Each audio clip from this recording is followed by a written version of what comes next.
Hi friends, ಎಲ್ಲರೂ ಹೇಗಿದ್ದೀರಾ? ಚೆನ್ನಾಗಿದ್ದೀರಾ? ಇವತ್ತಿನ ವಿಡಿಯೋದಲ್ಲಿ ನಿಮಗೆ ನಾನೊಂದು ಬಸಳೆ ಸಾಂಬಾರು ಮಾಡೋದು ಹೇಗೆ ಅಂತ ತೋರಿಸ್ಕೊಡ್ತಾ ಇದ್ದೇನೆ.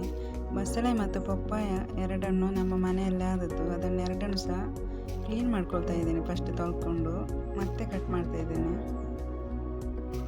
ಕಟ್ ಮಾಡಿ ಆಯಿತು. ಇದನ್ನೀಗ ಕುಕ್ಕರಲ್ಲಿ ಬೇಯಲಿಕ್ಕೆ ಇಡ್ತಾ ಇದ್ದೇನೆ.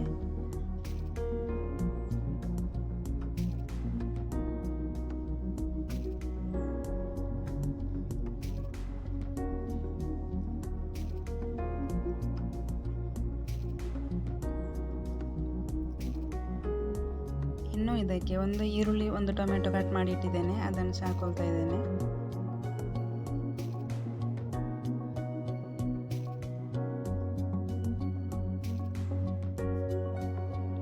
ಇನ್ನೊಂದು ಸಾಮಾನು ಹಾಕ್ತಾ ಇದ್ದೇನೆ, ಅದು ಚೇವಿನದ್ದು ಬೀಜ. ಇದು ಸಹ ನಮ್ಮ ಮನೆಯಲ್ಲೇ ಆದದ್ದು, ಇದನ್ನು ಸಹ ಹಾಕೊಳ್ತಾ ಇದ್ದೀನಿ. ಇದು ಹಾಕಿದರೆ ಬಸಳೆ ಸಾಂಬಾರು ತುಂಬಾ ಟೇಸ್ಟ್ ಆಗ್ತದೆ, ಅದಕ್ಕೋಸ್ಕರ ಅದನ್ನು ಸಹ ಹಾಕೊಳ್ತಾ ಇದ್ದೇನೆ. ಇನ್ನು ಸ್ವಲ್ಪ ಉಪ್ಪು ಹಾಕ್ಕೊಂಡು ಕುಕ್ಕರಲ್ಲಿಟ್ಟು 2 ವಿಸಿಲ್ ಮಾಡ್ಕೊಳ್ತಾ ಇದ್ದೇನೆ.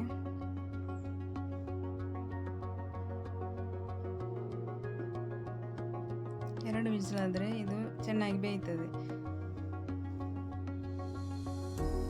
ಮತ್ತು ನಾನು ಗ್ರೈಂಡರ್ ಎಲ್ಲ ಹಾಕ್ಕೊಂಡು, ಹೊರಗಡೆ ಗ್ರೈಂಡರ್ ಇದ್ದೆ, ಅದು ನಿಮಗೆ ತೋರಿಸಲಿಲ್ಲ ಇಷ್ಟು ದಿವಸ. ನಾನು ಒಳಗಡೆ ಇದು ಚಿಕ್ಕ ಗ್ರೈಂಡರ್ ಇದ್ದೆ ತೋರಿಸಿದ್ದು, ಹೊರಗಡೆ ಗ್ರೈಂಡರ್ ಎಲ್ಲ ಹಾಕ್ಕೊಂಡು ಇದಕ್ಕೆ ರುಬ್ಕೊಳ್ತಾ ಇದ್ದೇನೆ. ಅದಕ್ಕೆ ನಾನು ಮೆಣಸು ಮತ್ತು ಕೊತ್ತಂಬರಿ, ಸ್ವಲ್ಪ ಅರಿಶಿನ ಹುಡಿ ತಗೊಂಡಿದ್ದೇನೆ, ಒಂದು ತೆಂಗಿನಕಾಯಿ ತುರಿದಿಟ್ಟಿದ್ದೇನೆ, ಅದನ್ನು ಸಹ ಹಾಕ್ಕೊಂಡು ರುಬ್ಲಿಕ್ಕೆ ಇಡ್ತಾ ಇದ್ದೇನೆ.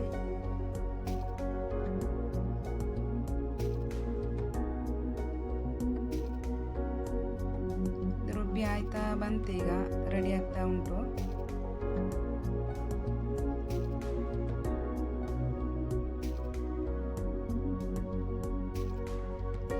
ರುಬ್ಬಿದ್ದೆಲ್ಲ ರೆಡಿ ಆಯಿತು. ಇನ್ನು ಬೇಯಿಸಿದಂಥ ಬಸಳೆ ಪಪ್ಪಾಯವನ್ನು ಇದಕ್ಕೆ ಹಾಕ್ಕೊಳ್ತಾ ಇದ್ದೇನೆ.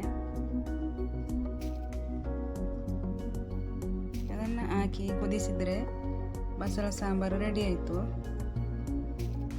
ನೀವು ಇದೇ ಥರ ಮನೆಯಲ್ಲಿ ಟ್ರೈ ಮಾಡಿ, ತುಂಬ ಚೆನ್ನಾಗಿರುತ್ತೆ. ಬಸಳೆ ಮತ್ತು ಪಪ್ಪಾಯ ಜೊತೆಯಲ್ಲಿ ಸಾಂಬಾರು ಮಾಡಿದರೆ ನೋಡಿದ್ರಲ್ಲ, ನೋಡೋಗ್ಲೂ ಗೊತ್ತಾಗ್ತದೆ, ತುಂಬಾ ಟೇಸ್ಟಿಯಾಗಿದೆ.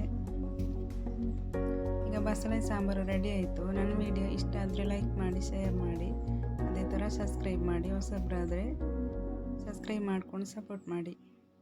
ಓಕೆ ಫ್ರೆಂಡ್ಸ್, ಇವತ್ತಿನ ವಿಡಿಯೋ ಇಷ್ಟೇ. ಇನ್ನೊಂದು ವಿಡಿಯೋ ಜೊತೆ ನಾಳೆ ಸಿಗೋಣ. ಬಾಯ್.